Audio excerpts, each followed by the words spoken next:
இருக்கிறது. இன்னைக்கு மன அமைதி வேணும் நம்மள பல பேர் தவிக்கிறோம். மன அமைதியை பெறுவதற்கான சிறந்த வழி இஸ்லாம் சொல்லுது, உங்களுக்கு என்ன இருக்கோ அதை நீங்க ஏத்துக்குங்க, அவ்வளவுதான். தானா மன அமைதி வந்துடும். நம்ம யாரை பார்த்தையும் குறைப்பட மாட்டோம், அங்கலாய்ந்து கொள்ள மாட்டோம். அதீதமான எதிர்பார்ப்பு நம்மள்கிட்ட இருக்குது. இந்த பொருத்தம் வந்து விட்டால் அதுவெல்லாம் இருக்காது. அவருக்கெல்லாம் கிடைச்சிருக்க எனக்கு கிடைக்கலையே என்ற எந்த எண்ணப்பாடு வராது. கிடைத்ததை ஏற்கக்கூடிய மனதை இறைவன் அதிலே கொடுத்து விடுவான். இதுதான் இன்னைக்கான மிகப்பெரிய தேவை. இது இல்லாததுனால எல்லாம் இருந்தும் ஒரு விதமான வெறுமையை மனிதன் அனுபவிக்கிறான். அல்லாஹ் தந்ததை ஏத்துக்கணும், அது குறைவோ கூடுதலோ இதுதான் நம்ம நிலை அப்படின்றத ஒருத்தர் சம்மதிச்சு ஒப்புக்கொண்டால் மனதிற்கு அமைதி கிடைக்கும், வெறுமையிலிருந்து நாம் நீங்கி விடலாம். பாருங்கள், ஷேக் முஹையீத்தீன் அப்துல் காதிர் ஜீலானி என்ற மகா பெரியவர், ஒரு மகத்தான மாமனிதர், பெரிய வியாபாரம் செய்தார். ஒரு நாள் அவருடைய சீடர்களிலே ஒருவர் வந்து பதட்டத்தோடு வர்றாரு. ஏன் இந்த பதட்டம்னு கேட்குறாங்க. இல்லை பெரியவங்களை, உங்களுக்கு வந்துக்கிட்டு இருந்த சரக்கு கப்பல் நடு கடலில் அப்படி கவிழ்ந்து போச்சு, மொத்தமும் கவிழ்ந்துருச்சு. முதலும் கடலோடு கடலாக தண்ணீரோடு தண்ணீராக போச்சு. உடனே ஷேக் முஹையீத்தீன் அப்துல் காதிர் ஜீலானி சொன்னாங்களா, அல்ஹம்துலில்லாஹ் அப்படின்னு சொன்னாங்க, அல்லாஹ்க்கே எல்லா புகழும். ஒரு சில மணி நேரங்களுக்கு பிறகு இன்னொருவர் சந்தோஷத்தோடு வந்தவர் சொன்னார், தப்பான தகவல் உங்களுக்கு வந்துருச்சு போல தெரியுது. கவிழ்ந்தது உங்களுடைய சரக்கு அல்ல, இன்னொருத்தருக்கு போக வேண்டிய சரக்கு. இன்னொருத்தருடைய சரக்கு கப்பல் தான் கவிழ்ந்தது, உங்களுடைய பொருள் சேஃப்டியா கரையில வந்து சேர்ந்துருச்சுன்னு சொன்னாங்க. இப்போ சொன்னாங்க ஹஸரத் முஹையீத்தீன் அப்துல் காதிர் ஜீலானி, அல்ஹம்துலில்லாஹ். சபையில் ஆள் இருக்குமல்ல, கேட்டாங்க. ஃபர்ஸ்ட் வந்தது துக்க செய்தி, ரெண்டாவது வந்தது அந்த எந்த துக்கமும் இல்லை எந்த நஷ்டமும் இல்லைன்றது ஆறுதல் செய்தி. ரெண்டுலையுமே நீங்க அல்ஹம்துலில்லாஹ் சொன்னீங்க, புரியலையேன்னு கேட்டாங்க. ஷேக் சொன்னாங்க, எனக்கு இழப்பு ஏற்படுகிற பொழுது என்னுடைய உள்ளத்தை பார்த்தேன், எந்த மாற்றமுமே இல்லை. இழப்பை தருவதும் நஷ்டத்தை தருவதும் முன்னேற்றத்தை தருவதும் அவனே. எனவே மாற்றம் இல்லாத, இறைவனின் மீது சலனமில்லாத பொருத்தப்படுகிற உள்ள எனக்கு இருக்குல்ல, அதுக்காண்டி அல்ஹம்துலில்லாஹ் சொன்னேன். ரெண்டாவது, எனக்கு வர இருந்த ஆபத்தை இறைவன் தடுத்து வேறு பக்கமாக திருப்பி விட்டான். அதனால எனக்கு உள்ளம் சந்தோஷப்படுதான், நல்ல வேலை நமக்கு வரல, எவனுக்கோ வந்து போச்சு, போய் தொலையட்டும் என்று சந்தோஷப்படுதா, அல்லது வேற ஏதாவது விதமான எண்ணப்பாடுகள் ஏற்படுகிறதா என்று பார்த்தேன். அப்போதும் என்னுடைய உள்ளத்தில் என்ன எண்ணப்பாடும் இல்லை. கொடுக்கிறவன் கொடுத்து கொண்டே இருக்க போகிறான், அதை யாரால் தான் தடுக்க முடியும்? தடுக்க வேண்டும் என்று அவன் முடிவு செய்து விட்டால் உலகத்தில் யாரால் தான் கொடுக்க முடியும்? இந்த எண்ணப்பாடு எனக்கு உள்ளத்திலே நிறைவாக இருந்தது. எனவே நான் அல்ஹம்துலில்லாஹ் என்று சொன்னேன். அன்பர்களே, இறைவனால் கொடுக்கப்படுவதை உலகத்தில் யாராலும் தடுக்க முடியாது என்ற சிந்தனையோடு எது கிடைத்தாலும் அதை பொருந்திக் கொள்கிற தன்மை வந்துவிட்டால் உள்ளபடியே அதைவிட பெரிய சந்தோஷம், மகிழ்ச்சி உலகத்தில் வேறொன்றும் இல்லை. தோல்வி இதற்கு எதிர்ப்பதம் வெற்றி, நஷ்டம் இதற்கு எதிர்ப்பதம் லாபம், உதாசீனம் இதற்கு எதிர்ப்பதம் கண்ணியம், செலவு இதற்கு எதிர்ப்புறம் வரவு, பின்னடைவு இதற்கு எதிர்ப்புறம் முன்னேற்றம். இதெல்லாம் எப்படி நடக்குமோ அதே மாதிரி இதுக்கு ஆப்போசிட்டானது நடக்கத்தான் செய்யும். உலகத்தில் வரவு மட்டுமே வந்துட்டு இருக்குன்னு நினைக்க முடியாது, செலவும் ஆகத்தான் செய்யும். லாபம் மட்டுமே வந்துட்டு இருக்குன்னு நினைக்க முடியாது, நஷ்டமும் ஆகத்தான் செய்யும். முன்னேற்றத்தில் தான் இருப்போம் அப்படின்னு நினைக்க முடியாது, கண்டிப்பாக ஒரு கட்டத்தில் பின்னேற்றம் ஏற்படலாம், பின்னடைவு ஏற்படலாம். இப்போ எல்லாத்தையும் ஏற்றுக்கொள்ளக்கூடிய, எல்லாத்தையும் ஒரே மாதிரி பார்க்கக்கூடிய அந்த பக்குவம், இதுதான் அல்லாஹ்வினுடைய கதிரை ஏற்றுக்கொள்ளக்கூடிய மனோபக்குவம் என்பதை மார்க்கம் நமக்கு சொல்லித் தருகிறது. உலகத்தில் ஆகப்பெரிய மாற்றத்தை தந்த முஹம்மது ரசூலுல்லாஹி ஸல்லல்லாஹு அலைஹி வஸல்லம் எப்படி இருந்துக்கிட்டாங்க அந்த விஷயத்தில். ஹதீஸிலே வருகிறது பாருங்கள். ஆயிஷா அம்மாவுடைய வீட்டுக்கு போகிறாங்க ரசூல்லா. முஸ்லிம் ஷரீஃபில் இந்த ஹதீஸ் வந்திருக்கிறது. உம்முல் முஃமினீன் ஆயிஷா அம்மா தான் இந்த ஹதீஸ் அறிவிப்பு செய்கிறாங்க. ஹல் இந்தக்கும் தாம், ஆயிஷா வீட்டில் ஏதாவது சாப்பாடு இருக்குதா அப்படின்னு கேட்குறாங்க. குல்து யா ரசூலல்லாஹ் மா இந்தனா ஷை, எந்த சாப்பாடுமே இல்லையே நம்ம வீட்டில், இன்னைக்கு பசியாரத்துக்கான எந்த ஒரு உணவும் இல்லையே, ஏற்பாடு ஆகலையே அப்படின்னு ஆயிஷா அம்மா சொல்கிறாங்க. கொஞ்சம் அதை நிப்பாட்டின்னு நம்ம லைஃபுக்கு வாங்க. வெளியேந்து பரபரப்பாக வர்றோம், 8 மணி நேரம் ஒர்க் பண்ணிட்டு வர்றோம், அல்லது பகலெல்லாம் உழைச்சிட்டு ராத்திரி வீட்டுக்கு வர்றோம், சாப்பிடணும்னு தேணுது, பசிக்குது, வீட்டம்மாட்ட கேட்குறோம், சாப்பாடு ஒன்றும் இல்லைங்கன்னு சொன்னால் எம்புட்டுக்கும் வீட்டில் என்னத்தை செஞ்சுட்டு இருந்த இவ்வளோ நேரம், நான் வருவேன்னு தெரியாது, அது என்ன உனக்கு அஜாக்கிரதை, அது என்ன உனக்கு இப்படியான ஒரு எண்ணப்பாடு அப்படின்னு 4 வார்த்தை பேசிவிட்டு எதையாவது வாங்கிட்டு வந்து எதையாவது சாப்பிடும் வச்சுங்களேன். அதற்கு ஆயிஷா அம்மாட்ட பெருமானார் கேட்கிறார்கள், நான் இந்த நான் ஷை ஒன்றுமே இல்லை சாப்பிட்றது. அதற்கு ரசூல்லா என்ன செய்வாங்க? பேச மாட்டார்கள், கடிந்து கொள்ள மாட்டார்கள், நேர் எதிர்மறையான சிந்தனையோடு அவர்கள் நடந்து கொள்ள மாட்டார்கள். கால இன்னி சாயிம், இன்னைக்கு நான் நோன்பு வச்சுக்கிறேமான்னு சொல்லிட்டு போயிடுவாங்க. இன்னைக்கு சாப்பாடு இல்லைன்னா இன்னைக்கு நான் நோன்பு வைக்கணும்ன்றது என்னுடைய தலைவிதி, இதுதான் அல்லாஹ்வுடைய நாட்டம். சரி, உணவு இல்லைன்னு நினைச்சு யாரை கோச்சிக்கிட்டு என்ன ஆக போகுது, யார்கிட்ட சண்டை போட்டு என்ன ஆக போகுது, நான் நோன்பு வச்சுக்கிறேமா அப்படின்னு சொல்லிட்டு போயிடுவாங்க. அதீதில் வந்திருக்கிறது ஆயிஷா அம்மா சொல்றாங்க, கொஞ்ச நேரத்துக்கு பின்னாடி வீட்டுக்கு ஒரு அன்பளிப்பு வந்துச்சு, ரசூலுல்லாஹ்ட்ட சொல்லி விட்டோம். நபி ஸல்லல்லாஹு அலைஹி வஸல்லம் நோன்பு திறக்கிற நேரத்தில் வந்து அந்த உணவை சாப்பிட்டு விட்டு சொன்னார்கள், இன்று நோன்பு வைத்தேன், நோன்பு வைக்கும் பொழுது எதுவும் இல்லை, நோன்பு திறப்பதற்கு இறைவனே உணவு கொடுத்தான் என்றார்கள். எவ்வளவு அற்புதமான பொருத்தம் இது. இப்ப நல்லா இருந்தா மட்டும், கஷ்டத்துல மட்டும் இறைவனை நினைப்பது என்பதல்ல, நமக்கு ஏற்படக்கூடிய நெருக்கடி நிலையிலும் அவனுடைய கதிரை பொருந்தி கொள்ள வேண்டும். இதுதான் இந்த உலகத்திற்கு இஸ்லாம் கற்றுத்தருகிற மிகப்பெரிய விஷயம். இது இருக்குமே ஆனால் நிச்சயமாக மன அமைதி கிடைத்துவிடும், உள்ளம் அங்கலாய்ந்து கொண்டிருக்காது, எண்ணப்பாடுகள் சுத்தி கொண்டே இருக்காது. 3 விஷயங்க உங்க வாழ்க்கையில டெய்லி லைஃப்ல நீங்க ரொட்டீனா பாக்குறீங்களா?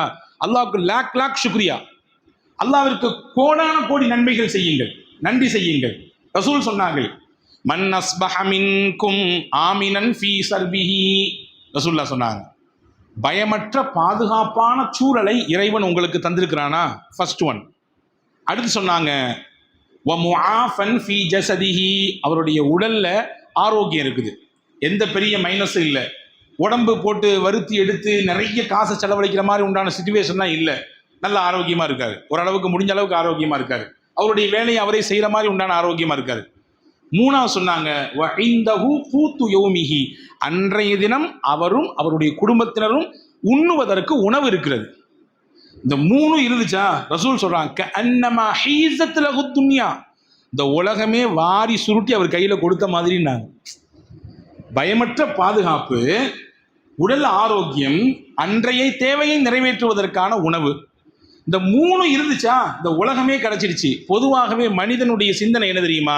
இருக்கிறத பார்க்கவே மாட்டான், இல்லாததை மட்டுமே பார்ப்பான், எப்பொழுதுமே இல்லாததை மட்டுமே சிந்திப்பான். அதனால் என்ன, இருக்கிற அந்த லைஃபை அவனால் அனுபவிக்க முடியாத ஒரு நெருக்கடிக்கு தள்ளப்படுறான். அது இல்லையே, இது இல்லையே, அது போச்சே, இது போச்சே, அங்கிட்டு வாங்கிருக்கலாமே, இங்கிட்டு வாங்கிருக்கலாமே, அப்பவே போயிருக்கலாமே, இப்பவே போயிருக்கலாமே அப்படின்னு நினைச்சு ரியல் லைஃப், கரண்ட்ல இருக்கக்கூடிய அந்த லைஃபை மறந்து விடுவான். அதனுடைய சுகத்தை, அதனுடைய இன்பத்தை சுவைப்பதற்கு மறந்து போய் விடுவான். ரசூலுல்லாஹ் ரொம்ப அற்புதமாக சொல்லி தந்தார்கள், இந்த 3 இருந்தால் உங்களுக்கான வாழ்க்கை உலகமே உங்களுக்கு கிடைத்ததை போன்று சமம் என்றார்கள் பெருமானார். ரசூலுல்லாஹ் எப்பொழுதும் கேட்கக்கூடிய மிக முக்கியமான துவா என்ன தெரியுமா? அல்லாஹும்ம க்ஃபினி பிஹலாலிக், நீ கொடுத்த ஹலாலை கொண்டு என்னை போதுமாக்கிற ரப்பே. நீ என்ன கொடுக்குறியோ அது ஹலாலையா கொடுத்தியா, அது 10 ரூபாயா இருந்தாலும் பரவாயில்ல, ஒரு நாளைக்கான சம்பாத்தியம் 500 ரூபாயா இருந்தாலும் பரவாயில்ல, ஹலாலா எனக்கு இதில் கிடைக்குதா, மாஷா அல்லாஹ் போதும் என்ற மனதை கொடு. அன் ஹராமிக், ஹராம கொடுத்துடாது. ஹராமா எனக்கு 50 இல்லை, 50,000 வந்தாலும் வேண்டாம், நான் என்னுடைய இடது கையால் அதை தட்டி விடுவேன், எனக்கு வேண்டாம் என்று தட்டி விடுவேன். வஅக்னினி பிஃபத்லிக அம்மன் சிவாக், ரொம்ப முக்கியமான துவா, வாழ்க்கையில் நீங்களும் நானும் ஒவ்வொரு நாளும் கேட்க வேண்டிய துவா. இதுதான் உலகத்தில் மிகப்பெரிய கோடீஸ்வரனுக்கான அர்த்தம். பேங்க் பேலன்ஸையோ, பெரிய வீட்டையோ, மாளிகையோ, நம்ம வசதியான லக்ஸுரியான ஒரு லைஃபையோ அனுபவிக்கக்கூடியவர் அல்லவும் மிகப்பெரிய செல்வந்தர். பெருமானா சொல்கிறார்கள், இந்த துவாவிலே கேட்கிறார்கள், இந்த சிந்தனையில் எண்ணப்பாடும் எந்த மனிதனுடைய உள்ளத்தில் இருக்கிறதோ அவரே மிகப்பெரிய செல்வந்தர்.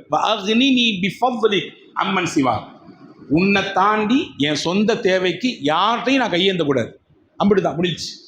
நீ என்ன கொடுக்குறியோ அது எனக்கு போதுமா இருக்கணும், அது ஹலாலா இருக்கணும், ஹராமினுடைய பக்கம் கூட திரும்பக்கூடாது. 3வது பாயிண்ட் என்ன, என் தேவைக்கு உன்னை தாண்டி வேறு யார்கிட்டையும் நான் யோசிக்கவே கூடாது, வேண்டாம். ஏன் அந்த சுயமரியாதையை விட்டு நான் ஏன் அடுத்தவருக்கு முன்னால் போய் நிற்க வேண்டும், என் கையை ஏன் நான் நீட்ட வேண்டும், என் சுயமரியாதை, என்னுடைய தன்மானம் என்னை தடுக்கிறது, வேண்டாம்.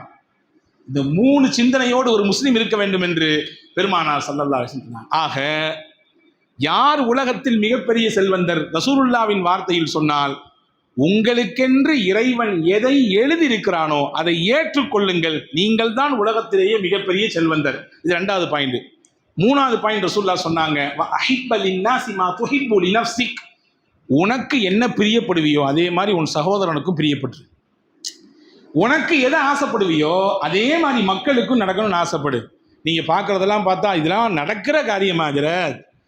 இன்னைக்கு இதெல்லாம் நடக்குமா? இன்னைக்கு நமக்கு கிடைக்காட்டியும் பரவாயில்ல, எதிர்த்தாப்புல இருக்கக்கூடியவனுக்கு கிடைக்க கூடாது. நம்ம வீட்டுக்கு இது வராட்டியும் பரவாயில்ல, பக்கத்து வீட்டுக்காரனுக்கு வந்து தொலைஞ்சிடக்கூடாது என்று நினைக்கக்கூடிய சிந்தனை மிகுதியாக இருக்கக்கூடிய மக்களுக்கு மத்தியில் அல்லவா நாங்கள் வாழ்ந்துட்டு வர்றோம். எப்படி இதுன்னு கேட்குறீங்க? புரியுது. ரசூலுல்லாஹ் கொஞ்சம் மாற்றி சிந்திக்க சொல்றாங்க. எல்லாரும் சிந்திக்கிற மாதிரி மூமின்கள் நீங்க சிந்திக்காதீங்க. எல்லாரும் போறக்கூடிய அந்த பாதையில நீங்க போவாதீங்க. கொஞ்சம் ட்ராக்கை மாற்றி போங்க. உங்களுடைய சிந்தனை ஓட்டத்தை கொஞ்சம் மாற்றுங்கள், மடைமாற்றம் செய்யுங்கள். உங்களுக்கு எதை நீங்கள் விரும்புகிறீர்களோ அதையே பிறருக்கும் விரும்புங்கள். நீங்கள் உண்மையான மூமினாக ஆகுவீர்கள். குர்ஆன்ல ஒரு வசனம் இருக்குது, 4வது ஜுஸ்னுடைய ஃபர்ஸ்ட் ஆயத்து. அல்லாஹ் சொன்னா, உலகத்துல உங்களுக்கு நன்மை வேணும்னு பிரியப்பட்டீங்கன்னா உங்களுக்கு பிடிச்சமானது அல்லாஹ்வுக்காண்டி கொடுக்கணும்னா, மொத்த ஹோல்சேல் நன்மை வேணுமா? நன்மையினுடைய அந்த கருவூலம் உங்களுக்கு வேணுமா? உங்களுக்கு எது ரொம்ப பிடிக்குமோ அது அல்லாஹ்ட்ட கொடுத்துடணும்.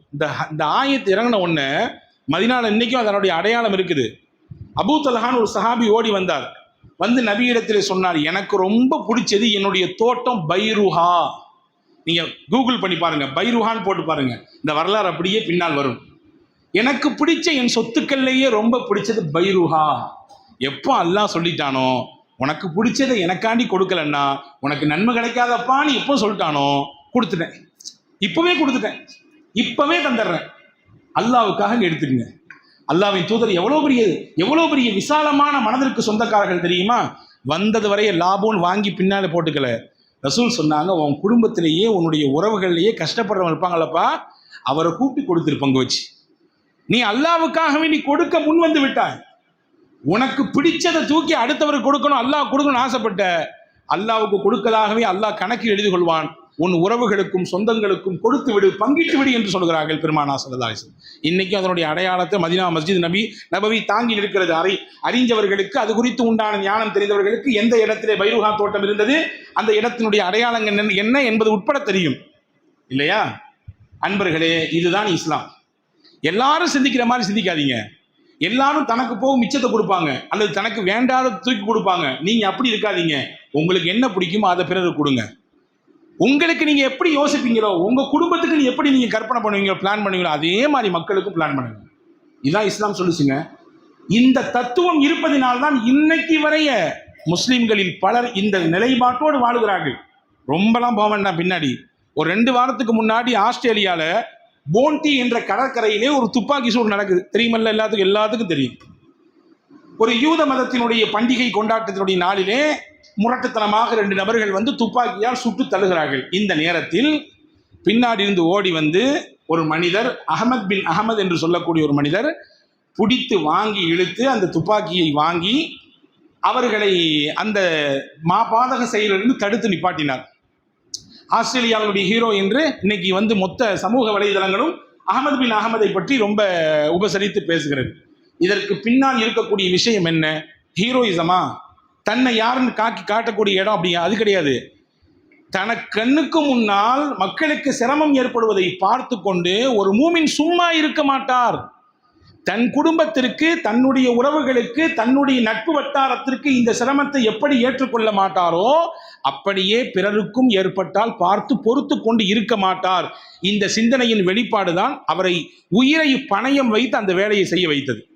ஆஸ்திரேலிய பிரதமர் போய் அங்க நின்று அவரை ஆறுதல் படுத்தி ஆசுவாசப்படுத்திட்டு வந்தாரா இல்லையா? ரொம்ப வேண்டாம். 2025 ஏப்ரலுக்கு போங்க, பஹல்காம் தாக்குதல் நடக்குது. சுற்றுலாவுக்கு சென்ற இந்தியாவிலிருந்தும் பல நாடுகளிலிருந்து வந்திருக்கக்கூடிய அந்த மக்கள் பஹல்காம் என்ற இடத்திலே தீவிரவாதிகளால் தாக்கப்படுறாங்க. அந்த நேரத்தில் ஆதில் ஹுசைன் என்று சொல்லக்கூடியவர் 25 நபர்கள் பிளஸ் இவரோட சேர்த்து 26 மொத்தமாக அந்த தாக்குதலில் இறந்து போயிடுறாங்க. இவரும் இறந்துடுறாரு. இவர் யார் அப்படின்னா ஒரு குதிரை ஓட்டி அவர்களை சவாரி செய்து மக்களை ஏற்றி சுத்தி காண்பிக்கக்கூடியவர். அந்த இடத்தில் யாரென்றே தெரியாமல், எந்த ஊர் எந்த பாஷை இதெல்லாம் பார்க்காம எங்க ஊருக்கு வந்திருக்கவங்களுக்கு இந்த பிரச்சனை ஏற்பட்டு போச்சு, நாங்க பின்பற்றக்கூடிய மார்க்கமும் எங்களுடைய இறை தூதரும் காண்பிச்சு கொடுத்த விஷயம் அடுத்தவங்களுக்கு கஷ்டம் வந்தா பார்த்துட்டு சும்மா இருக்கக்கூடாது, ஹெல்ப் பண்ணணும். என் குடும்பத்துக்கு வந்தா எப்படியும் அதை மாதிரி தான் அவங்க குடும்பத்துக்கும். இறங்கினார், உயிரை பணயம் வைத்தார், ஓடினார், கடைசியில் அவர் வீர மரணம் அடைந்தார். அதே மாதிரி தான் முதுகில தூக்கி வச்சுட்டு ஒருத்தர் ஓடி போனார், சஜ்ஜாத் அகமது என்று சொல்லக்கூடிய சஜ்ஜாத் அகமது பட். முதுகில் தூக்கி வைத்துக் கொண்டு ஒரு மூட்டையை தூக்கி கொண்டு ஓடுவதை போன்று பல மனிதர்களை தூக்கி கொண்டு ஓடி கூட்டு போய் காப்பாற்றி கொடுத்தார். இதுவெல்லாம் என்ன சொல்லுகிறது தெரியுமா? இஸ்லாம் சொல்லி தந்த தத்துவம் இன்னைக்கும் உயிர்ப்புடன் ஈரத்தோடு உலகத்தில் இருக்கிறது என்பதை சொல்லித் தருகிறது.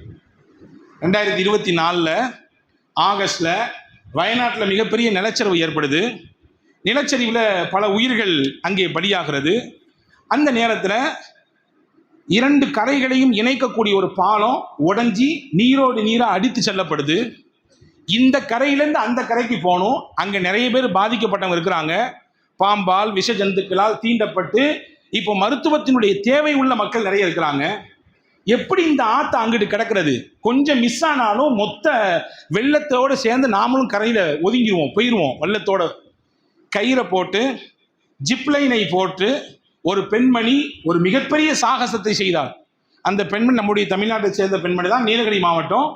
அந்த அம்மா பேர் சஃபீனா, ஒரு செவிலியர், ஒரு நர்ஸ். இந்த அம்மா போயிட்டு கிட்டத்தட்ட 35 உயிர்களை காப்பாற்றிருக்கிறார். ஒரு தடவை போகலை, 10 தடவை டிராவல் பண்ணியிருக்கு, இங்கிட்டும் அங்கிட்டும் இங்கிட்டும் அங்கிட்டும். அந்த அம்மாட்ட கேட்டாங்க, எப்படிங்க, யாருமே முன் வராத விஷயம். நிறைய காவலர்கள் இருக்கிறாங்க, நிறைய தன்னாளர்கள் நிற்கிறாங்க, ஆம்பளைங்க நிறைய பேர் இருக்கிறாங்க, உங்களுக்கு எப்படிங்க இந்த எண்ணம் வந்துச்சுன்னு கேட்கும்போது அந்த அம்மா சொல்லுது, என் கண்ணு முன்னாடி பல உயிர்கள் இப்படியே இந்த ஆற்றிலே அடித்து செல்லப்படுது. என் குடும்பத்தில் ஒருத்தர் இருந்தால் நான் அங்கிட்டு போய் பார்க்கத்தானே செய்வேன். அந்த மாதிரி தான் பார்த்தேன், என் குடும்பமாக பார்த்தேன், என்னில் ஒருத்தராக பார்த்தேன், அதனால தான் போனேன். எனக்கு உயிர் மேல் பெருசாக அந்த பயம் எனக்கு அங்கே வரலை அப்படின்னு சொல்லிச்சு. அன்பர்களே, மூமின்கள் உண்மையான ஈமானோடு இந்த அடிப்படையில் தான் மழையிலும் வெள்ளத்திலும் புயலிலும் பேரிடர் காலங்களிலும் கொரோனா போன்ற பெருந்தொற்றின் காலங்களிலும் தங்களுடைய உயிரையும் கூட பெரிதாக நினைக்காமல் களத்தில் இறங்கி அடுத்தவர்களுக்காக இன்றி உழைத்தார்கள். உங்களுக்கு எல்லாம் தெரியும், கொரோனாவெல்லாம் நம்ம கடந்து வந்திருக்கிறோம் இல்லையா? அந்த பேரிடர் காலம் எப்படி கொடூரமானது என்பதையெல்லாம் நம்மள ஒவ்வொருத்தரும் அனுபவிச்சிருப்போம். அந்த மாஸ்கை போட்டு மருத்துவர்களே பக்கத்தில் போவதற்கு யோசித்த சமயத்திலே எத்தனை இஸ்லாமிய சகோதரர்கள் அந்த உடையை அணிந்து கொண்டு பிற மத வழிபாட்டினுடைய அடிப்படையிலே அவங்களுடைய இறுதிச் சடங்கை நிறைவு செய்துவிட்டு அந்த அடக்க ஸ்தலத்திலே கொண்டு அடக்கிவிட்டு வந்தார்கள் என்பதை நாம் பார்க்கிறோம் இல்லையா? இதுவெல்லாம் இதனுடைய பின்னணி தத்துவம் என்ன? இஸ்லாம் சொன்னது, நபிகள் சொன்னார்கள், உனக்கு என்னவோ அதையே நீ பிறருக்கும் பிரியப்படு. நீதான் உண்மையான மூமின், நீதான் உண்மையான மூமின். உண்மையான மூமின் என்பதற்கு அடையாளம் தாடியோ அல்லது நீல அங்கியோ வெளித்தோற்றமோ கிடையாது. நீ வெளிப்படுத்தக்கூடிய உயர்ந்த பண்புகள். இன்னைக்கு நம்மள பெரிய மைனஸ் என்ன தெரியுமா? இபாதத்துன்னு தனி ஒரு ட்ராக் வச்சிருக்கோம், பண்புகளுக்குன்னு தனி ஒரு ட்ராக் வச்சிருக்கோம். இஸ்லாம் சொல்லுது ரெண்டும் சேர்ந்தாதான் உண்மையான இபாதத்தினுடைய இன்பத்தை உன்னால சுவைக்க முடியும். தொழுகை, வணக்கம், வழிபாடு, அதுக்கு ஒரு தனி ரூட் வச்சிருக்கோம். அப்போ ஒரு மாதிரி இருப்போம். வெளியே வந்து மக்களிடத்திலே உறவாடும் பொழுது, அவங்கள்ட்ட பழகும் பொழுது, அவங்கள்ட்ட கொடுக்கல் வாங்கல் செய்யும் பொழுது வேற முகத்தை காட்டுவோம். இஸ்லாம் சொல்லுது, இல்லப்பா, ரெண்டு வேற வேற கிடையாது, ஒன்று. அது ஜெயிக்கணும்னா அதுல உன்னுடைய மொத்தத்தை நீ இறைவனுக்கு முன்னால் கொடுக்க முன் வந்தாய் அல்லவா, அது வந்து கரெக்டா அமையணும்னா இந்த பிஹேவியர்ஸ்லையும் பண்புகள்லையும் நீ சரியா இருக்கணும். இதுவும் ரொம்ப முக்கியமானது என்று மார்க்கம் சொல்லுகிறது. இப்போ 3வது பண்பு ரசூலுல்லாஹ் சொன்னாங்க, மக்களுக்கு நீ எதை பிரியப்படுவாயோ அதையே பிற மக்களுக்கும் பிரியப்படு. 4வது சொன்னாங்க ரசூலுல்லாஹ், வ அஹ்சின் இலா ஜாரிக தகுன் முஸ்லிமா. நீ உண்மையான முஸ்லிம் என்பதை எங்க காட்டணும் தெரியுமா? உன் பக்கத்தில் வாழக்கூடிய உன் அக்கம் பக்கத்து வீட்டுக்காரர்கிட்ட காட்டணும். உன்னுடைய அண்டை வீட்டாருக்கு நீ உபகாரியாக இருக்க வேண்டும். நம்மை பற்றி ஊரும் உலகமும் அல்லது சமூக வலைதளங்களில் நாம் போகக்கூடிய இடங்களில் பெருசாக பேசலாம், ரொம்ப பாராட்டி பேசலாம். ஆனால் என்னை பற்றி என்னுடைய அண்டை வீட்டுக்காரர் என்ன சொல்லுகிறார் என்பதை நான் கவனிக்க வேண்டும், அவதானிக்க வேண்டும். எல்லா இடத்துலையும் பெரிய பேர், ஆனால் வீட்டுக்கு வந்தா மனுஷனா, அந்த மனுஷன் பக்கத்தில் குடியிருப்பானா, கிறகம் வேற வழி இல்லை, இருக்கணும், வேற என்ன பண்றது அப்படின்ற நிந்தனையோடு என்னுடைய அண்டை வீட்டுக்காரர் இருக்கக்கூடாது. ரசூலுல்லாஹ்வின் வார்த்தையை கவனிங்கள், வல்லாஹி லா யூமின், வல்லாஹி லா யூமின், வல்லாஹி லா யூமின். அல்லாஹ் மீ சத்தியம், ஒருவர் உண்மை மூமினே கிடையாது. அல்லாஹ் மீ சத்தியம், ஒருவர் உண்மையான மூமினே கிடையாது.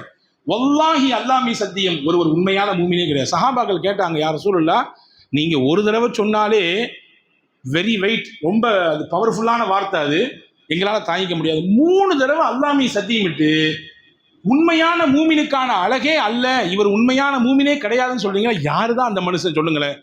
ரசூல்லா கேட்டாங்க, ரசூல்லாட சஹாபாக்கள் கேட்டாங்க. நபி சொன்னாங்க, ஜாருன் லா யுமினு ஜாருஹு பவாயிகஹு, ஒரு அண்டை வீட்டுக்காரர், இவருடைய துன்பத்தினால் பக்கத்தில் இருக்கக்கூடியவர் நிம்மதி பெறவில்லை, இவர் படுத்துற பாடு அவரை போட்டு பெரும் பாடுபடுத்துறாரு, பெரிய தலைவலியா இருக்காரு, எதை செஞ்சாலும் குத்தம், எதை செஞ்சாலும் குத்தம், எதை செஞ்சாலும் குத்தம். இப்படியே அவருக்கு வேற வழி இல்லாம இவன்கிட்ட வந்து மாட்டிக்கிட்டு படாத பாடுபட வேண்டியதா இருக்குது, என்ன பண்றது என்கின்ற வேற வழி இல்லை, சமாளிச்சுக்கிட்டு போவோன்ற எண்ணத்தோடு தான் அவர் பயணித்துக் கொண்டிருக்கிறார். இப்படியான மனிதர் ஒரு உண்மையான மூமினுக்கே அழகல்ல அது. ரசூலுல்லாஹ் சொன்னாங்க. நீங்களும் நானும் யோசிக்கணும், என் பக்கத்து வீட்டுக்காரருக்கு நான் உண்மையான பக்கத்து வீட்டுக்காரனா இருக்கிறேனா, தொல்லை தராத பக்கத்து வீட்டுக்காரனாக இருக்கிறேனா, குடைச்சல் கொடுக்காத பக்கத்து வீட்டுக்காரனாக அண்டை வீட்டுக்காரனாக இருக்கிறேனா, அவனை சீண்டி பார்க்காத பக்கத்து வீட்டுக்காரனாக அண்டை வீட்டுக்காரனாக நான் இருக்கிறேனா என்று யோசிக்க வேண்டும். அதிலே ஏதாவது கொஞ்சம் குறை இருந்தால், இந்த வார்த்தை நல்ல கவனிங்க, அதிலே ஏதாவது கொஞ்சம் குறை இருந்தால் என்னுடைய ஈமானில் சந்தேகம் இருக்கிறது என்று பொருள். என் அண்டை வீட்டுக்காரரோடு இருக்கக்கூடிய உறவுகளிலே எனக்கு கொஞ்சம் சேதாரம் ஏற்பட்டு போனால் என் ஈமான் சேதாரப்பட்டு விட்டது என்று பொருள். இது நான் சொல்லவில்லை, முஹம்மது ரசூலுல்லாஹி ஸல்லல்லாஹு அலைஹி வஸல்லம் சொல்கிறார். அன்பர்களே, அதில் அப்துல்லாஹ் இப்னு முபாரக் ஒருத்தவங்க இருந்தாங்க. அவங்க வீட்டுக்கு பக்கத்து வீட்டில் ஒரு யூதர் குடியிருந்தார். ரொம்ப நாள் குடியிருந்துட்டு வீட்டை காலி பண்ணிட்டு வித்துட்டு வேற இடத்துக்கு போறாரு. போகும்பொழுது அவர் வித்தார் அம்மா காஸ்ட், அதனுடைய வேல்யூ என்னன்னு கேட்டீங்கன்னா, அந்த தெருவில் அந்த வீட்டுக்கு என்ன மதிப்போ அதை விட 5 மடங்கு அதிகமாக சொன்னார். வச்சுக்கங்களேன், 1 லட்ச ரூபா மதிப்புள்ள இடமா இருக்கலாம், ஆனால் அவர் வந்து ரேட்டு 5 லட்சம் சொன்னார். இது என்னப்பா பகல் கொள்ளையா இருக்குன்னு சொல்லி ஊரில் உள்ளவங்களாம் கேட்டாங்க. அவர் சொன்னார், என் வீட்டுக்கு மதிப்பு 1 லட்ச ரூபா தான், ஆனால் எனக்கு பக்கத்து வீட்டுக்காரர் அப்துல்லா இப்னு முபாரக் ரொம்ப நல்ல மனுஷன், அவரை மாதிரி ஒரு பக்கத்து வீட்டுக்காரர் கிடைப்பது என்பது பெரிய பாக்கியம். நான் என் வீட்டை மட்டும் உன்கிட்ட கொடுக்கல, என் பக்கத்து வீட்டுக்காரையும் சேர்த்து கொடுக்குறேன். வீட்டுக்கு 1 லட்சம், அவரை பக்கத்து வீட்டுக்காரரா நீ இனிமே பெற போறல, அதுக்கு 4 லட்சம் தான். அன்பர்களே, நீங்களும் நானும் யோசிக்க வேண்டும். அப்படியான அப்துல்லா இப்னு முபாரக் ரஹிமஹுல்லாஹ் இருந்ததை போன்று உண்டான அந்த அண்டை வீட்டுக்காரனின் பண்புகளும் குணநலங்களும் என்னிடத்திலும் உங்களிடத்திலும் இருக்கிறதா? ரசூலுல்லாஹ் சொன்னாங்க, நீ உண்மை மூமின் என்பதை எதை வைத்து அடையாளப்படுத்த வேண்டும்? அண்டை வீட்டுக்காரிடத்தில் இருக்கக்கூடிய உறவுகளை வைத்து அடையாளப்படுத்த வேண்டும். நிறைய பேர் பேசுறதே இல்லை, நானும் பக்கத்து வீட்டுக்காரன் பேசுறதே இல்லை. எதுக்கு பேசினா வம்பு? மேல இருக்காரு, நான் கீழே இருக்கிறேன், அவங்க நாங்கள் 2 பேரும் சந்திச்சுக்கிட்டே பல மாதங்கள் ஆகுது, எதுவும் கிடையாது. ரசூல் சொன்னாங்க, உங்கள் அண்டை வீட்டுக்காரர் பசித்திருக்க நீ வயிறார சாப்பிட்டால் நீ மூமினே கிடையாது. நாங்கள் சொல்லுவோம், நீங்கள் குழம்பு சமைக்கிறீர்கள், கொஞ்சம் தண்ணி எக்ஸ்ட்ரா ஊத்துங்க, ஊத்தி பக்கத்து வீட்டுக்காரர் கொடுங்க, உறவு இன்னும் புதுப்பிக்கப்படும், இன்னும் பசுமையாக மாறும். அன்பளிப்புகள் வழியாக உறவுகள் இன்னும் அதிகப்படியான நெருக்கத்தை பெறும். அது மிக முக்கியமான தேவை. உங்க பக்கத்து வீட்டுக்காரர் அது கேட்க நமக்கெல்லாம் வம்பு, இதுதான் நாங்கள் வந்து நெய்பர்ஸ்ட பார்த்ததும் விட்டுக்குவோம், அதுக்கடுத்து பேசுறது இல்லை, டச்சிங்கும் இல்லை என்று பெருமையாக நவநாகரீகமாக பேசுபவர்களை பார்க்கிறோம். வெள்ளம் போன்ற சமயங்கள்ல தான் மொட்டை மாடல சந்திச்சுக்குவாங்க. எப்படி, நீ எங்கே தான் இருக்கீங்களா? ஆமா, நானும் இங்கே தான் இருக்கேன், இதே ஃபிளாட் தான். எத்தனை வருஷமா இருக்கீங்க? 15 வருஷமா இருக்கும். 15 வருஷமா இருக்கும், ஆனா பார்த்து பேசிக்கிட்டது கூட இல்லை. அன்பர்களே, இதுவல்ல ஒரு மூமின் என்றால் அண்டை வீட்டாரோடு அனுசரணையான உபகாரத்தன்மையோடு நடந்து கொள்ள வேண்டும். இது 4வது பண்பு. 5வதா முத்தாயிப்பா ரசூலுல்லாஹ் சொன்னாங்க, உங்கள்ட்ட இருக்க வேண்டிய பண்பு வலா துக்ஸிரு லிஹக்க, அதிகமா சிரிக்காதீங்க. அதிகப்படியான சிரிப்பு என்பது உங்களுடைய கல்பை மௌத்தாக்கி விடும் நாங்கள் சொல்லலாம். இதுல இன்னொரு கருத்து இருக்குது. இன்னொரு கருத்து என்ன தெரியுமா? சொல்லட்டுமா? அதிகமா சிரிக்காதீங்க, கொஞ்சமாவது சிரிங்க. சிரிக்காம அப்படி முகத்தை உருன்னு வச்சுட்டு இருக்காதீங்க, கொஞ்சமாவது சிரிங்க. உலகத்திலேயே உன் சகோதரனை பார்த்து சிரிப்பது அறம் செய்த நன்மை என்று சொன்ன மார்க்கம் இஸ்லாம் மட்டும்தான். ஒருத்தரை பார்த்து சிரிக்கிறீங்க, நன்மைங்க, அறம், தர்மம் செய்த நன்மை. யார் கொடுப்பா? அல்லாஹ் கொடுக்குறான். அதே போன்று பிறரை இழிவுபடுத்த வேண்டும் என்ற எண்ணத்தில் சிரித்தால், கைகோட்டி சிரித்தால், ஒருத்தரை அவமானப்படுத்திட்டு அதிலேருந்து ஒரு சந்தோஷம் நமக்கு ஏற்படுதுன்னா அதை விட கேடுகட்ட சிரிப்பு உலகத்துல ஒண்ணும் கிடையாது. ஒருத்தருக்கு கஷ்டம் கொடுத்துட்டு அந்த கஷ்டத்தை பார்த்து நான் சிரிக்கிறேன் பார்த்தீங்களா, இந்த சிரிப்பும் நிலைக்காது, என்கிட்ட இப்ப இருக்கக்கூடிய இந்த நிலையும் நீடிக்காது. அல்லாஹ் உடனே மாத்திடுவான். ரசூல் சொன்னாங்க, ஹதீஸில் வந்திருக்கிறது, அபூதாவுதில் ஒரு ஹதீஸ் வந்திருக்கிறது, வைலுன், வைல் என்ற நரகம் காத்திருக்கிறது ஒரு மனிதனுக்கு. யார் தெரியுமா அவனுக்கு? அல்லதி யுஹத்திஸு பில் ஹதீஸ் லியுத்ஹிக பிஹில் கௌம. அடுத்தவங்களை சிரிக்க வைக்கணுன்றதுக்காக வேண்டி ஒரு சில பேச்சு பேசுகிறார்.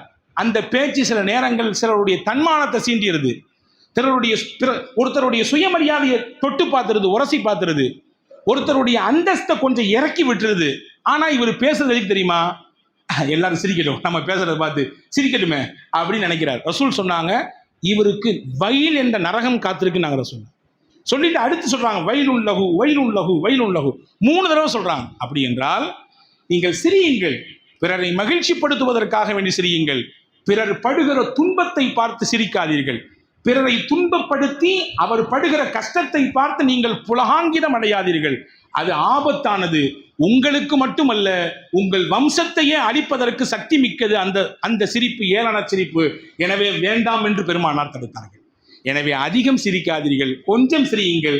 அதிகப்படியான சிரிப்பு உள்ளத்தை மரணிக்க செய்துவிடும் என்று நமக்கு ரசூலுல்லாஹி ஸல்லல்லாஹு அலைஹி வஸல்லம் 5வது முத்தான உபதேசத்தை செய்கிறார்கள். ஆக இந்த 5 விஷயமும் நம் வாழ்வியலோடு தொடர்புபட்டது. கடந்த வாரம் சொன்னதையும் இந்த வாரம் சொன்னதையும் நீங்கள் மீளாய்வு செய்து பார்த்துக் கொள்ளுங்கள். ஒவ்வொருவரும் நம்முடைய ஒவ்வொரு நாள் வாழ்க்கையிலும் எடுக்க வேண்டிய மிக உன்னதமான விஷயங்களை அண்ணல் பெருமானார் ஸல்லல்லாஹு அலைஹி வஸல்லம் நமக்கு சொல்லித் தந்திருக்கிறார்கள். எல்லாம் வல்ல அல்லாஹ் அப்படிப்பட்ட சிறந்த தன்மைகளோடு அதை பின்பற்றக்கூடிய ஒப்பற்ற பாக்கியத்தை உங்களுக்கும் எனக்கும் எல்லா மக்களுக்கும் அல்லாஹ் வழங்கி அருள் புரிவானாக.